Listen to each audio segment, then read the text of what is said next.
ভারতের উত্তরাখণ্ডের উত্তরকাশী জেলার ধরালি গ্রামের এই আকস্মিক বন্যা আলোড়ন তোলে বিশ্বজুড়ে। পূর্ণ শক্তিতে ধেয়ে আসা পানির তোড়ে চোখের পলকে ভেসে যায় দুই পাশের বিস্তীর্ণ এলাকা।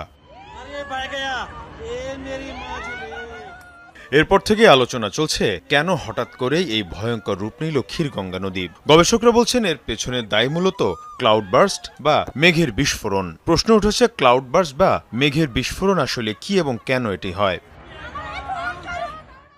গবেষকরা বলছেন গরম বাতাস ঠান্ডা বাতাসের সংস্পর্শে এলে ঘন মেঘের সৃষ্টি হয়। গরম বাতাস ওপরের দিকে উঠতে থাকার কারণে মেঘে সঞ্চিত পানির কণা বৃষ্টি হয়ে ঝরে পড়তে পারে না।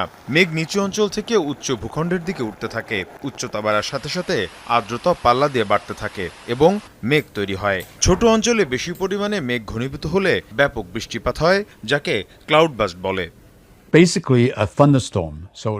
মেঘের বিস্ফোরণ থেকে এই অতিবৃষ্টি হয়। এক্ষেত্রে খুব অল্প সময়ে অনেক বেশি পরিমাণ বৃষ্টি হতে থাকে। পাহাড়ি এলাকায় স্বল্প সময়ে যে বৃষ্টি হয় তাতেই আকস্মিক বন্যার সৃষ্টি হতে পারে।